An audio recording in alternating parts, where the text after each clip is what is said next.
Hey guys, Jess with Peekaboo Wreath. We are back to work on this Plaid Gnome adorable wreath. Okay, so we have this base already built. It has plaid, it has burlap, and we're going to be adding these adorable ribbons in. We have a gnome, we have this gorgeous one with this fluffy edge. We have this one, it has gray pine cones on it, and this one has a plaid tree. Okay, so we're going to be adding these in, these two together and then these two together. I just think it's going to be so cutesy. I have my show coming up this weekend, and first of all, my ribbons are cut to 13 inches long each. We're going to be putting 2 in each spot. So, as I was saying, I got my show coming up this weekend. I realized I don't have a plaid wreath or a gnome wreath to offer, so here we go. Okay, I built this base, I don't actually know when, sometime earlier this year, but it does have the same mesh. I cut to 30 inches long and then ruffled just like our other ones on a 14-inch frame. So we're just gonna be adding these ribbons in, alternating them. Here, let's see if I can get you guys up a little bit so you guys can see a little better. There you go. All right, we are in full Christmas mode over here, getting ready for my shows coming up. Getting in the Christmas spirit. Let me know in the comments what you guys are at. If you guys are still doing Thanksgivings. I know, I saw this really funny reel that said,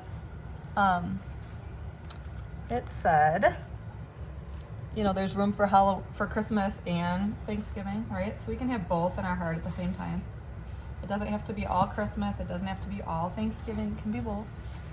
So we're just putting these in, turning it. I have a little bit of a close-up view so you guys can see just a little bit of the process here, right? Make it like an inverted V. We're using, both of these are 2.5 inches wide, so they're gonna take up a lot of real estate and really drive that gnome theme home, because we're not going to be using a sign in this wreath. We're going to be adding in different greenery. I have plaid ornaments. I have even plaid poinsettias. How do you pronounce poinsettias? Poinsettias? Poinsettias? I got lots of goodies, lots of red and black goodies. I think I'm even going to be putting in silver bells because we do have the gray in this with our ribbons. So I think that'll be really pretty too. I'm always a fan of the bells. And then when it's silver bells, it just reminds me of the song. You know, I'm gonna spare you guys, but you know, the Silver Bells song. You guys know? You guys know about that song? So, you guys will have to let me know if you guys are Team Gnome or not. You know, gnomes are kind of like candy corn or peeps, right? They're very cute to decorate with, but it seems a very, very polarized topic. Right, you either love the gnomies or you don't. There's not a whole lot of in-betweenies. So you have to let me know what you guys think about that. Are you guys Team Gnomes or Team Gnome Way? I always post that poll over on my Facebook group, and I'm always like, what do you guys think? Is the gnome trend over yet? Nope. It surely is not. People are still loving the gnomies. I was really into gnomes for a little while. I have a fall gnome that lights up. it was so cute. I bought it at Hallmark a couple years ago. It looks like one of those vintage ceramic trees, but it has like, the hat is the tree part, and then it has like a little gnome face underneath. And oh, it's adorable. Got the gnome and the nostalgia all in one, you know. You can't beat it. So I'm a fan of that. I use that every year. I kind of did a close-up so you guys could see what I'm doing, but then I see it might be a little bit too close. You have to let me know in the comments what you guys think about this. I know that anytime you put yourself out there, you're opening yourself up to criticism and other people's opinions. But it seems that people are way freer with their opinions when it's not necessarily aligned with positivity, it seems. I got one comment that was like, you know, we can't actually see what you're doing, right? Okay, well, hopefully when I turn it, you can see what I did, right? Or, you know, you can always skip to a different part of the video, or, I don't know. I guess I gotta not take it so personally, right? Sometimes it's comical, right? But let's just keep adding our ribbon in, right? Keep it to ourselves. So I'm just adding in the ribbon, giving it a couple twists, and then just tucking the pipe cleaner underneath. I'm not opening up the pipe cleaner or untying it or anything like that. When I put the mesh in, I only tie it the pipe cleaner once, and then I just leave it open to put in my ribbon. And then once I put the ribbon in, I can just fold it underneath because I'm not going to be adding anything else into that pipe cleaner. There are times, especially in the summertime, that I tie my embellishments into my pipe cleaners because it's hot, and sometimes I don't want to risk my embellishments ever melting off somebody's door. But in the wintertime, we don't normally have that problem. Some people, I guess, do. I guess it's hot in some places during Christmas time, but normally not so much. So I feel more comfortable hot gluing the items in. Some people hot glue them in all the time. It's just, mostly the things that I tie in are for my football wreaths.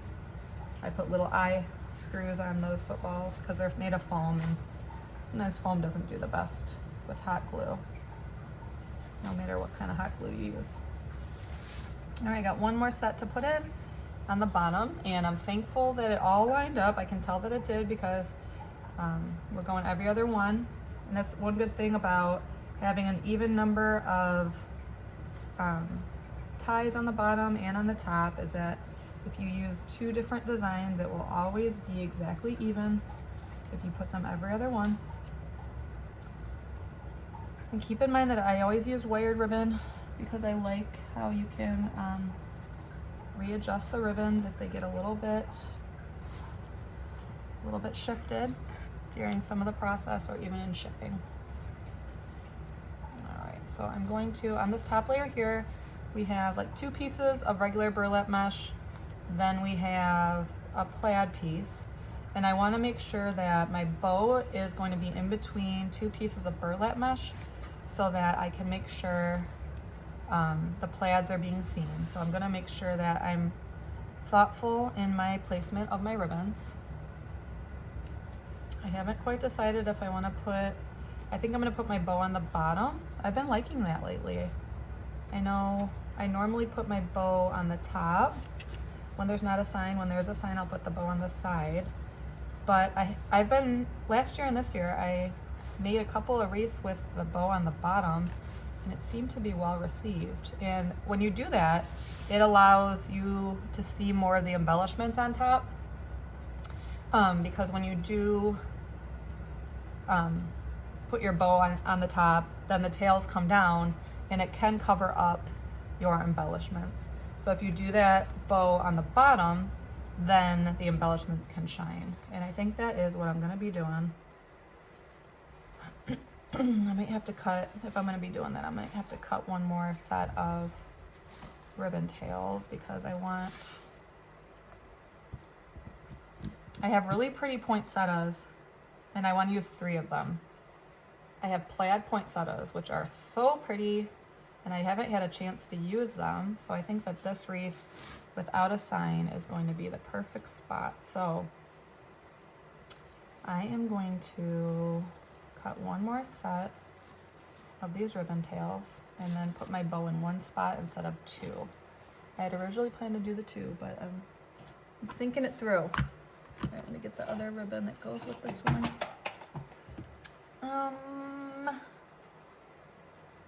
Let's see, it was this one and this one. So let me just slide this over a smidge and cut one of my sets, and then next time I see you guys, we'll be building our bow. All right, so we're gonna need 13 inches.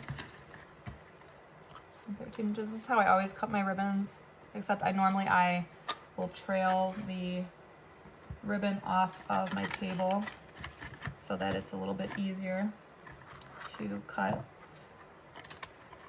But I always cut more than one piece at a time.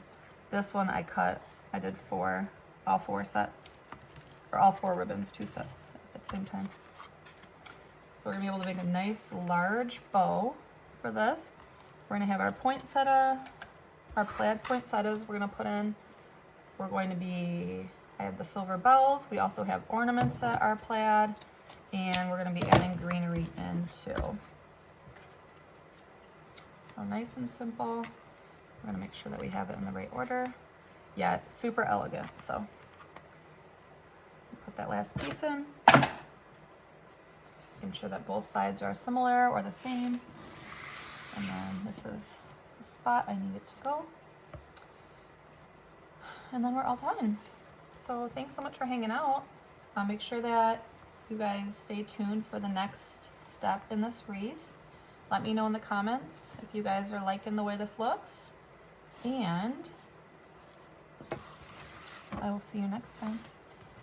This already measures 24 inches across, nice and full and fluffy and gorgeous, just the way we like it.